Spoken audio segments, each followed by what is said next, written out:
Now, Jo here, who's made it onto the stage first, is the founder of Redesign Group New Zealand. She has grown the company into an internationally renowned design practice. With a passion for design management and travel, she's developed the company into a niche area of food and beverage, retail, airport and mall design.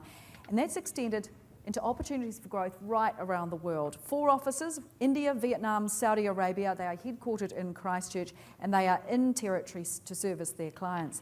You are intending on spending, I know, the next couple of years, India, Vietnam, China and the Middle East to extend that business. And career highlights, and just get this, include competing the food and beverage tenancies in airports in India, Vietnam, Ireland, the UK, Russia and the United States. Please welcome Jo Pennycuick.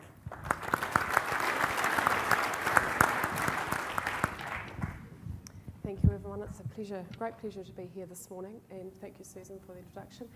I am Jo Pennycuick from Redesign, as Susan has highlighted. I'm the Managing Director of the company that is based in Christchurch. Has been since 1998, so I've been operating for 15 years now. It took me about 4 or 5 years to develop the company into a business that could actually then start exporting the services. I started off by travelling into the Middle East predominantly, and then in 2007 I had a phone call from one of my major clients, HMS Host, the global operators of airport facilities around the globe. I work with them in the Auckland and the Christchurch terminal. They said, Jo, how soon can you get to Hyderabad? And I said, well, where's Hyderabad? I didn't know where the hell it was. So within 2-3 days, I flew my mother up to Wellington to get my business visa. I was on the plane to Hyderabad, and we were open to the market there. Walked in to the new terminal that had just opened in Hyderabad, and I was the only redhead in the sea of eyes as I came into the arrivals area. So you don't necessarily have to have get over the complex when people stare.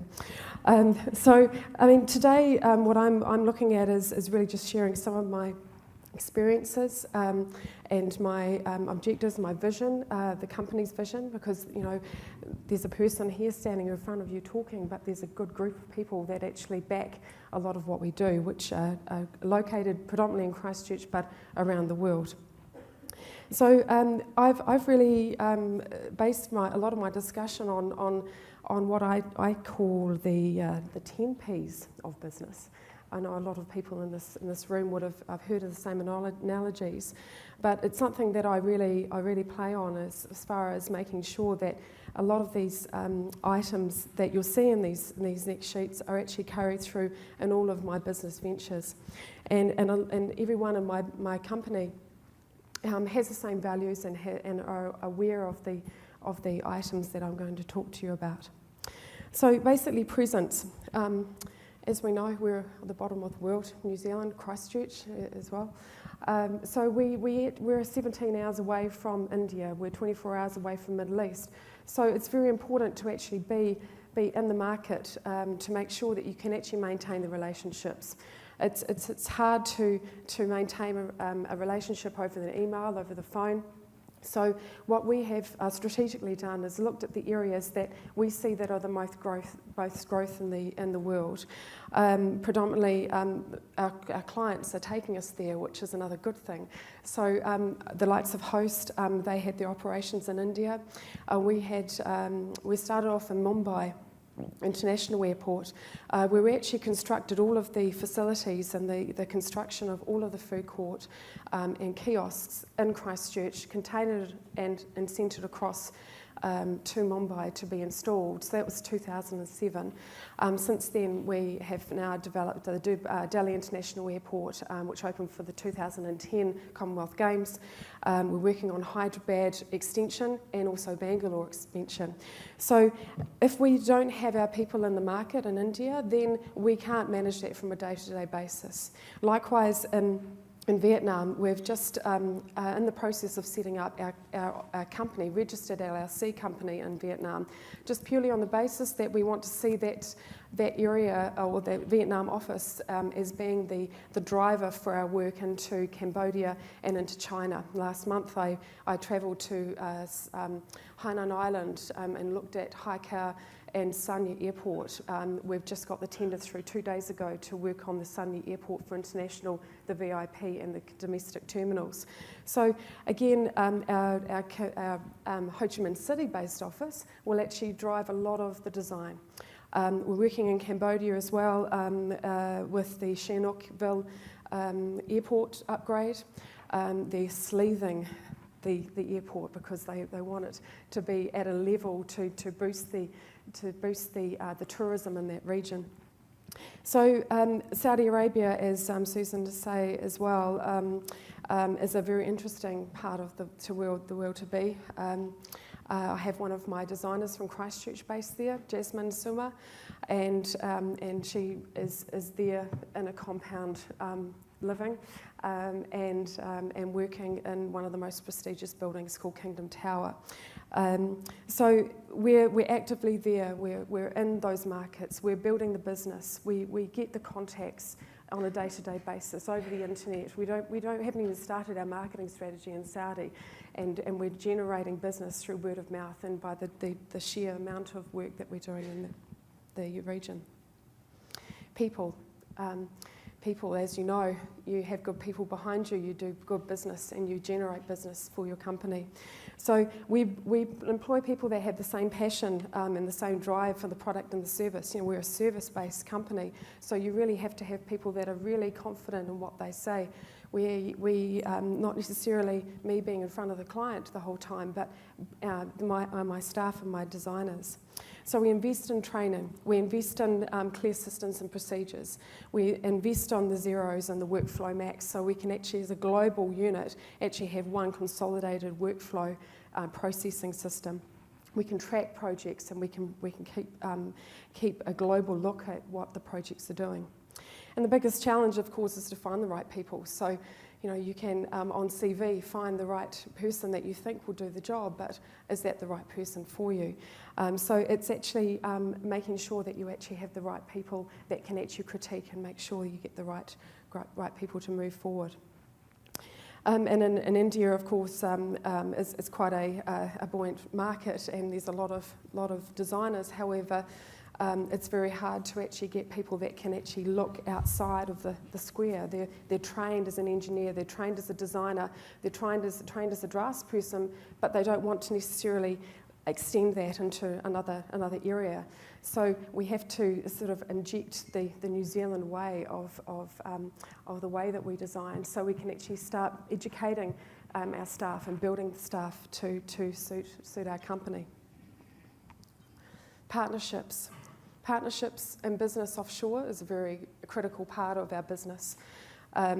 We have in Saudi Arabia, we've just got the paperwork through for our legal entity. Saudi, it's taken a year to actually get the formal documentation. I've signed up to 3 camels and a gold mine because it's in Arabic, but I've had it obviously translated over the last week. But you know, we're partnerships with, or in partner with Prince Turki bin Salman, who is the son of the first in line to the throne. So we have a prestigious partner there that is really to build our business with him. He's a construction company as one of his major portfolios. I remember when we started talking about the partnership was you know, that I sat in his palace. He got a chauffeur-driven car to the palace, and he sat with me in this big room, probably half the size of this room. And he said, "I'm so pleased that you're a partner of us, Joe." And I'm saying, "Well, hang on, but you're the prince." You know, so you know, it's really that to me was a weight in gold as such, because they value the work that we do and what we can bring to them for their portfolio. Professionalism. Anyone in this room is professional. We build professional companies. The main, obviously, trustworthy and genuineness is also part of being professional. So as part of our professional projection into the market, it's also bringing in that element of bringing the respect from the peers and our partners. Perseverance perseverance, as you know, in the markets that we are, and especially in Saudi Arabia and India, things do take time. So it's not like here in New Zealand where you can meet with someone and then within a month or even a week or a month, you have a signed contract. You have to, in India it may take 3 months, it may take 6 months to actually get that project across the line, it might take 1 year. So it's the perseverance, but it's the patient's perseverance. Patient is another factor of this. So the patience is actually taking time to develop any venture. It's the contracts offshore that we have to actually build, to actually bring a lot of our business in line. And one word in Middle East is the inshallah. Inshallah is obviously, God willing, things will take time. It may be that within one day we might have a contract on the table. It might be 1 week on the table. Inshallah, God willing, it will be within a certain time frame.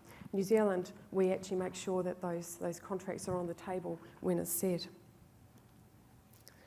The passion, we love it. So we love what we do. We have to project that into the market as well. We love our design. Every project that we is brought into the table has the same element of our redesign style. So the markets also, when you're travelling into the markets, you have to also like the areas that you're going into. You love the India and you love Middle East and Vietnam. So you're investing a lot of time into those markets, so you have to have the passion to actually build your business into those regions. Pricing. Price point is negotiation.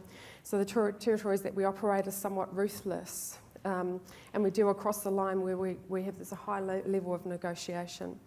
And so basically what we look at is providing the best price, but then knowing that we're going to be cut back by 10 or 20%. So how do you actually make sure that you actually get your profit out of that? So we have systems in place that actually we project at a certain level, but we know we're going to have a bit of negotiation going on. And that's very, very clear in the Middle East and especially in India. Of course, the last P. Well, there's 2 Ps, one being possible. So it is possible. If you get all of those elements, the passion, the patience, the determination to actually build your business offshore, then it is possible. And it is possible to actually bring your brand into the markets that you so wish to desire. So thank you for listening to me, and enjoy the rest of the afternoon and morning, and I welcome any questions.